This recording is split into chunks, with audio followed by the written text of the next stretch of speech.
Total people of Telangana.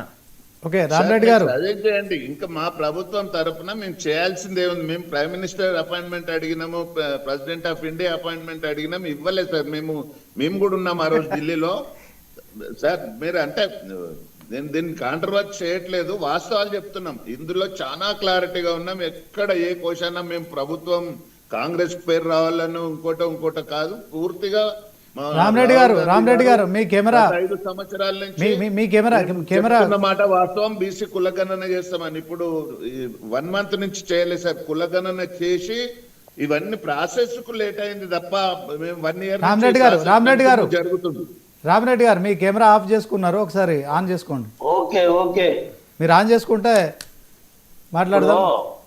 Bihar ఎన్నికల schedule కూడా రామరెడ్డి గారు ఒక విషయం ఇప్పుడు రామరెడ్డి గారు చెప్పిన దాంట్లో మనం దాన్ని ఏదో వారు చెప్పిన దాన్ని నేనైతే వ్యతిరేకిస్తలేను. కానీ ఒక ముఖ్యమంత్రి బీసీలకు 42% న్యాయం చేయాలని రిజర్వేషన్ ఇచ్చాను అనుకున్నప్పుడు దీన్ని ఏ రకంగా చేయాలనేది ఇంతకుముందు మిత్రుడు చాలా స్పష్టంగా చెప్పారు.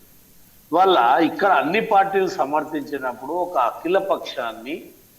అఖిలపక్ష వేదిక పేరు మీద ప్రధానమంత్రిని కలిసిరా, రాష్ట్రపతిని కలిసిరా, కలిసే ప్రయత్నానికి నాంది పలికిందా, అన్ని రాజకీయ పార్టీలతోటి వాళ్ళ ఏదైతే బనకచెర్ల విషయంలో మేఘాల మీద పార్లమెంటు సభ్యులు ఆల్ పార్టీ వాళ్ళతో రావణ మీరు చెప్తుంటే నేనేం అనలే. రావణ మీరు రోజు ముఖ్యమంత్రి ఢిల్లీలో ఉంటారు, నాకు తెలుసు, నువ్వు ఎప్పుడు కనపడుతుంటావు, నేనేం అనలేను. నేను ఒక్కటే చెప్తున్నా, ఇక్కడ బిల్లు పాస్ అయినాక ఎందుకు ఆల్ పార్టీ మీటింగ్ పెట్టలేదు, ఆల్ పార్టీ డెలిగేషన్ ని ఢిల్లీకి తీసుకుపోలేదు? ఎప్పుడు పోయినా ఆయన రాహుల్ గాంధీ ఆజోలే చెప్తున్నాడు తప్ప కేంద్ర ప్రభుత్వం మీద డెలిగేషన్ తీసుకెళ్లి ఎందుకు ఆ ప్రయత్నం చేయలేదు? అన్ని ద్వారాల దగ్గరకు పోయింది కానీ అసలు ద్వారం దగ్గరకు పోలేదు. ఇవాళ 9th షెడ్యూల్ పెట్టాలంటే కేంద్రంలో ఉన్న బీజేపీ ఆచార్య గారు ప్రధానమంత్రి అపాయింట్మెంట్ ఇవ్వలేదు తెలంగాణ సీఎం రేవంత్ రెడ్డి గారు. మీరు ఇప్పిస్తారా చెప్పండి. మీరు ఇప్పిస్తారంటే ఇదే వేదిక నుంచి రేవంత్ రెడ్డి గారిని రామరెడ్డి గారు ఒప్పిస్తారు ఖచ్చితంగా. ఢిల్లీకి ఇవ్వాలంటే ఇవాళ పోయి కలిసి వస్తాడు. మీరు అపాయింట్మెంట్ ఇప్పిస్తారా చెప్పండి. ఎందుకంటే ఏమంటున్నా, వారు ఇక్కడ అఖిలపక్ష మీటింగ్ పెట్టి ఇక్కడనే ఒక 2-3 రోజులు డెలిగేషన్ వెళ్ళి ఢిల్లీలో కూర్చొని అడిగి వాళ్ళు ఇయ్యలేరు అన్నప్పుడు మా ప్రయత్నం చేస్తాం. రామరెడ్డి అన్న ఏమంటున్నాడంటే బీజేపీ వాళ్ళు ఎందుకు వెళ్ళి ప్రధానమంత్రికి చెప్పలేదు. ఇక్కడ బీజేపీ వెళ్ళి ప్రధానమంత్రిని అడిగేటటువంటిది అంశం కాదు ఇది. ఇక్కడ ముఖ్యమంత్రి ఆల్ పార్టీ డెలిగేషన్ తీసుకెళ్లి మాట్లాడాలి, అప్పుడు బీజేపీ ప్రయత్నం చేస్తుంది. మాంతలో మేము వెళ్ళేటందుకు అక్కడ ఇది చట్టపరమైనటువంటి విషయాన్ని చేసేటప్పుడు కేవలము తెలంగాణ బీజేపీ మాత్రమే పోతే అయ్యే పని కాదు. ఇవాళ ఈ రాష్ట్ర ప్రభుత్వము all party delegation, all party ఎంపీలతోటి ఒక డెలిగేషన్ పోయినుంటే బీసీ సంఘాలు ఆర్ కృష్ణయ్య గారు కావచ్చు, జాజల శ్రీనివాస్ గారు కావచ్చు, ఒక 5-6 సంఘాలను కూడా తీసుకెళ్లి మన యొక్క బీసీల సమస్యని ముందు పెట్టినుంటే దానికి ప్రయోజనం ఉండు.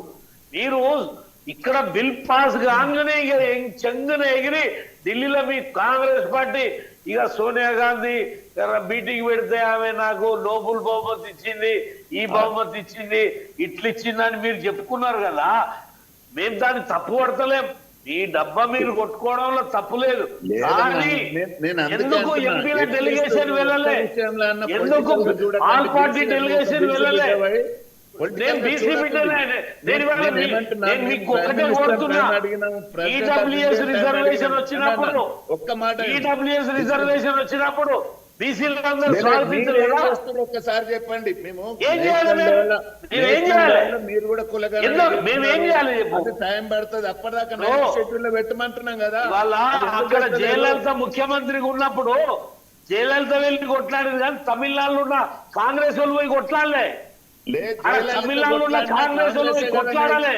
కేంద్రంలో ఎక్కడైతే కాంగ్రెస్ ప్రభుత్వం ఆరోపణ ఉంటుందో, వచ్చింది. ఎక్కడైతే ముఖ్యమంత్రి ఉంటాడో కాంగ్రెస్ ఆరోపణ వాళ్ళందరినీ వచ్చింది. తీసుకువెళ్ళి అదే ప్రయత్నం విధంగా చేయాలి. ఇప్పుడు తెలంగాణ విషయంలో కాదు సార్, కాదు. ఇప్పుడు 9th షెడ్యూల్లో పెట్టమని అదేంటి రామరెడ్డి గారు అంటున్నారు కదా, వాట్ ఈస్ 9th షెడ్యూల్లో పెట్టడానికి ప్రొసీజర్ ఏంటి సార్? అసలు బీసీ 42% రిజర్వేషన్ బిల్లు అసెంబ్లీలో చర్చకు వచ్చిందా?